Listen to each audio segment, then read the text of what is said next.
Okay, welcome everyone. Um, Welcome to the basics of Conquest and Strongholds. I'm Eric. Um, what we're going to be walking through today is a very basic rundown of Conquest in 4.0. There's been some changes um, with the most recent release, and we're going to talk through some of them. And honestly, for most of you that don't do Conquest, I'm going to show you the easiest way to one, get your personal goals for the week, and two, to kind of help out the guild and walk through what's available as far as rewards and credits and decorations and stuff like that. And on the back end, we'll talk about how strongholds play into it and what the easiest way for players to increase their stronghold bonuses for Conquest. So starting off, every week, we're always hearing it from some of the newer players and even some of the older players on what Conquest is all about. What is it? How do I do it? There's a common misconception that you need to be high level to do Conquest. Conquest is available for all levels, and it has rewards for all levels. That's one of the great things about 4.0 and Conquest. So starting off, what is Conquest? For most of us, we go into our mission log, and all we ever concern ourselves in our mission log is our missions. But if we wander over to the Conquest tab, this is going to tell us what Conquest is going on. Now, for those of you that don't know, Conquest is rotating on a week-to-week basis, just like a lot of the other types of things out there, as far as like degree event and Ragul. Conquest is weekly. It'll start up first thing Tuesday mornings for those of you in the U.S., and then it'll run through Monday morning. So about 7 or 8 a.m. Tuesday through 7, 8 a.m. on the following Monday. So it runs about a week. And then there's a reset day in there. So that whole Monday, the actual day of Monday, is actually a reset day. So you'll see that if you go into your Conquest tab, and it'll say it'll have a little scroll that says next event starting in 12 or 13 hours, whatever the case may be. So like I said, we're in our mission log. We're going over to Conquest. And I basically just break this up into 3 different boxes. You've got the weekly missions that you can do for Conquest. You have your leaderboards, which tells you which guilds are in the top 10 for all the different planets. And then you've got the status and reward stuff. Starting over here on the actual missions, and there's a lot of confusion on, I don't know how to do Conquest. It's a group thing, or I'm not high enough level. Well, here's this week's Conquest. This week's Conquest, you can see right up here, right up on the top here, we're invading Tatooine. And these are the different missions that are associated with it. Now, if you see these missions over here, if you see the little X next to them, that means that these are a one-time objective. Like this one here, if I click on it, it says combine every type of war supply, create an invasion force. Okay, this is a crafting objective. These are very easy, but they're also one-time objectives.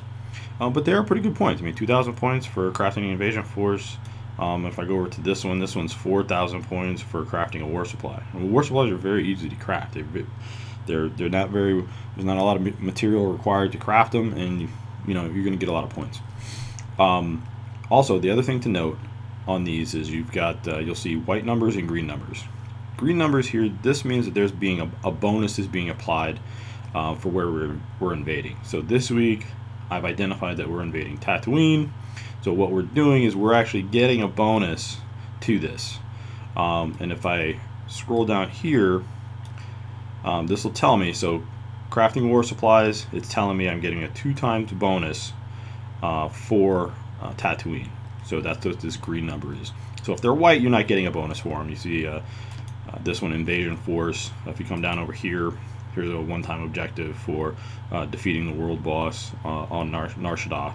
So we're not getting a bonus for that, but we are getting a bonus if we go and hit the world boss over on Tatooine. Now, the good thing about a lot of these different objectives, one, crafting's easy. You can do it at just about any level after 10. And they're easy points. A lot of them are one-time points. You're not going to get to your weekly, but just this 2,000 and this 4,000 for the week, that gets me 6,000 points. If I look over here on my rewards tab down here, my goal for the week is only 20,000, and I'm already there at 23,000 on this particular character. And it really doesn't take much to get there. Honestly, you do a couple crafting objectives here. Maybe run a couple war zones. These ones down here are war zones. Let me see. One unranked war zone, 500 points. If you happen to win, a war zone, it's 1,000 points. If you end up doing your weekly here, you get 2,000. And these are all repeatable, so you can do them with multiple characters, and it's not a whole lot of time. So honestly, if you just run a handful of these items, will get you to 20,000. Pretty easy. Looking at some of the other stuff in here, these missions up here, these are op and FP missions. See, queue for a random FP. Now these are very important. These points right here are queuing for random flashpoints or random operations. This means you have to be in Group Finder when you do them. Now you will get points on some of the other areas for just completing operations. Like this one up here, this one says complete Karaga's Palace. This one says complete S&V. So you will get points just for completing, but if you're looking for those extra 2,000 or 4,000, you're gonna have to be queued up in Group Finder when you do your op, or when you're doing your flashpoint to kind of get those extra points that are associated with these. There's a lot of other stuff on here. Like I said, there's some world boss missions. These are easy because these are on Tatooine. So Tatooine tops out at level 30. So you can do those at any time. You don't need to be a level 65 to go off and do a world boss. And plus, with the level sync that's going on right now in 4.0, they're going to sync you down to 30 anyway. So this one's on Nar Shaddaa. These are level 20 to 24 or something like that. So they're pretty easy. These are one-time objectives. You'll see here, this is complete Flashpoint Mandalorian Raiders on hard mode. These are obviously much more difficult. This is a complete one of the weeklies in Galactic Conflicts or Tactical Flashpoints. If you're not familiar with the weeklies in those, it's usually completing 3 or 5 of a specific flashpoint. Down here, these are literally these are one-time objectives. Rampages on both Tatooine Rampage and Nar Shaddaa Rampage, but it tells you, defeat 250 opponents. These are literally just people on the planet. So if you're doing heroics on Nar Shaddaa, or if you're doing your heroics on Tatooine, this all of that counts towards this. So really, it just comes down to a lot of times just maybe paying a little more attention to what's in here, because a lot of people, if you're doing heroics on a couple of these planets, you're going to get pretty close to this goal anyway. Sometimes it may just take hanging out on the planet for an extra 5 or 10 minutes, just killing some mobs to kind of get you over that 250. And like I said, there's a little bit in here for everything. Things to pay attention to are things that are one-time objectives. Remember, one-time objectives are for they go across your legacy. So if I do them on this tune, it's going to count on another tune. So make sure you're aware of that. Your repeatables, though, are always repeatable across your legacy. So it doesn't matter if it's this tune or another tune or whatever the case may be. And there's a mix. So we've got crafting, we've got FPs, we've got operations, we've got world bosses. This is creating, killing champion level. These are basically the people that are at all your stations on the planets that are protecting all those areas. So those are what these are. These will take a 6 or an 8-man group to do. And it's almost an operation level type stuff. They're not too hard, but it does flag you for PvP. So if you get into one of these, some enemy, some of the other faction players do like to kind of get involved. So Kind of be aware of that. So it will flag you for PvP for these, and it does require a group. So you've got world bosses. We've got killing players on planets. Good thing on these is if you're doing these, the chances are you're probably also going to get points down here. This is complete a heroic mission on Nar Shaddaa. So this is important because people that are leveling are very interested in getting these heroics, but people also doing KOTFE are also doing these too, so that they're doing their heroics to build up their alliance. Really at the beginning of the week, it's just maybe coming in here, taking a look at Conquest and saying, oh, heroics are on Nar Shaddaa, maybe I should do those first. So that's really what it is. And there's a lot of PvP stuff in here. The PvP stuff, and you're killing players in war zones that you're getting a lot of bonuses for too. So that's really the basics of all the different type of missions. Really, just what it comes down to is getting in here and looking at the Conquest tab and looking at the different missions that are available, and then kind of seeing what you could do. Remember, about half of these you really don't need a whole lot of other people to do, and then some of them you're going to need either 2-man or 4-man, or maybe some type of operation level. When we're looking at the leaderboard is a scrolling. It's a top 10 for all of the invadable planets. If I look, this week we have Makeb, we have Nar Shaddaa, Quesh, Tatooine, and Black Hole. They're all invadable. And if you look in here, this will tell you kind of what bonuses are being offered for the different areas that are available. So again, we're invading Tatooine. We can see it right down here. It says Guild Invasion Tatooine with our guild score. So we're making some progress. We're not in the top 10, but we're getting there. This is also the second or third week that we've really started trying to get back into Conquest. Now over here on the status and rewards tab down here, things you want to look at. These are your rewards. So if you meet your personal goal, this week is 20,000. So if you hit your 20,000 goal, and remember you can do it on multiple characters, you'll get this set of rewards. So we've got some blue Java junk here. These are great for crafters. Honestly, if you really don't use them, take them to the vendor, convert them over to some blue materials, and then go sell them on GTM. Same thing over here. These are green quality scrap. Again, if you really don't use them because you don't like to craft, then you can always convert them over and just go sell them on the GTM. The one big thing to know here, there's a 25k credit certificate. This, you literally just go turn it into a vendor and they give you 25,000 credits. And then you're gathering lockbox. This is going to be 3 or 4 decorations for your strongholds. So the good thing is stronghold bonuses play a role in here for you getting your points, and then they're also providing you more decorations to help out with your actual stronghold bonus. So the one important thing here that I want to show you is the strategic resource matrix. Now this is something that's awarded, and it's a material that's used for crafting in-game stuff, PvE, and it's actually pretty expensive. So and you're going to get one of these for completing your weekly goal on a tune. So just to kind of let you know kind of what they're going for, it definitely makes it worth getting in and just doing your personal goal, just so just on the credit side that you can kind of sell these things. It would help if I spelled it right.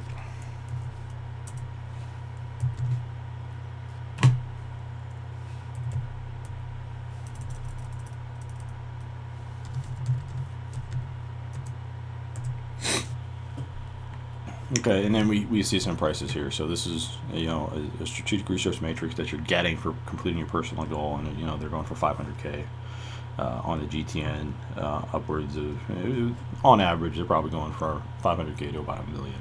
So if you don't use them for crafting, throw them on the GTN. There's tons of people buying them up, and so you're looking to make anywhere from 500 to 750,000 just from meeting your personal goal for the week, if doing nothing else.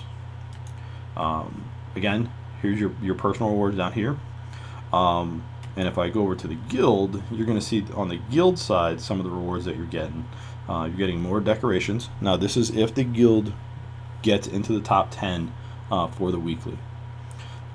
you'll get this other set of stuff. So what'll happen is you'll reach your personal goal.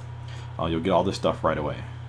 And then at the end of the week, if your guild is top 10, next time you log in, you'll get a little mission completion thing pop up when you log in, and then you'll get the rest of this stuff. You got the gathering lockbox, same as the first one. You get 3 or 4 decorations that you can throw in. You'll get a 50,000 credit certificate to turn in. You'll get 10 purple Java junk that you can turn in. These are pretty pricey, depending on what you convert them over to. If you go over to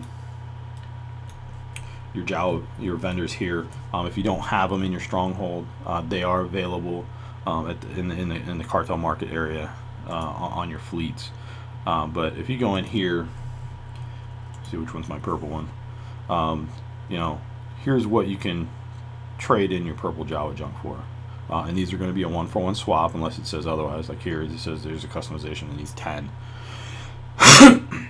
So, but traditionally they're a 1-for-1. So like adaptive circuitry right now, they're being used for a lot of end game 208 augments. So those are things, and it's the same thing with these autoimmune regulators. So if you're smart, you can kind of get in, and if you don't use the purple Java junk for your own crafting, then you can come trade it in and then put it up on the GTN, and each pieces are running 10, 20,000 per. So there's other money to be made. So again, back into our mission log and our Conquest tab, and then here's some other stuff. Here's some encryptions that the guild itself uses. These will help to unlock your flagship rooms. So if you have a flagship, or if you're working towards a flagship, donating these bottom pieces to the guild will definitely help them get to unlocking the rest of their rooms in there. Now, the one thing I do want to talk about before we kind of get out of here, a lot of people are talking about stronghold and what the stronghold bonuses are. You can see right down here, this is my stronghold bonus, 67%. So what this is telling me, and this is the big takeaway, is this mission over here, 2,000 points. I'm going to get a 67-point conversion, 67% extra for completing that mission. The one thing you want to remember is that this bonus is for the base rate mission. So this is a base rate mission with no bonus. This mission over here is going to give me 4,000 points, but I'm not getting 67% of that 4,000. I'm only getting 67% of the base rate, which was 2,000, because I'm getting a 2 times bonus on this. So remember that if you're doing stuff, if you're working on crafting and you're trying to figure out, hey, what do I just need to get to 20,000? Just remember that your stronghold bonus is only for the base rate points for those. Now, the other thing with your strongholds. Okay, so I have a 67,000% boost to my strongholds. Over here, if you didn't see where I went, I just went up to my strongholds tab right up here at the top. Here's my personals. I have 3 strongholds. These are the cheapest ones to get. The other 2 that are available right now, the Yavin 4 and the Tatooine strongholds, they're pretty pricey to kind of open up initially. So I have the cheapest ones, and I've gone the easiest way to kind of get them to their 100% completion. Now, what this is saying, I have 2 that are 100% complete, and then I have 1 that's roughly 68%. To get you to 100% for your stronghold bonus, you need 4 strongholds, 100% complete. That'll get you to your 100% bonus. Again, that's 4 strongholds, 100% complete. Now, the easiest way, a lot of people are having issues decorating their strongholds. Since I'm in my stronghold, if I back out here a little bit, this one is 100% complete, but if I roll over to my edit mode, the easiest way I've found to get your stronghold bonus up the furthest is to convert these large panels.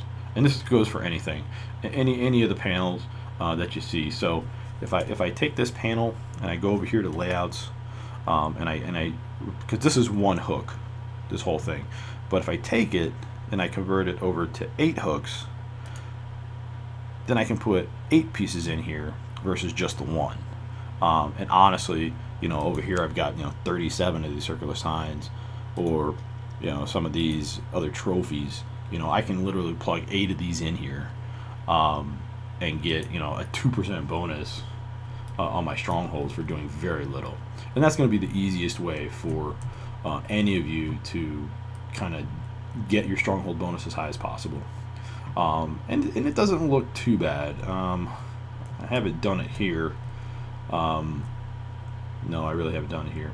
But that's going to be the easiest way, is to convert your hooks over, and to plug just a lot of small items into those hooks, and it's going to increase your stronghold a lot in a very little amount of time.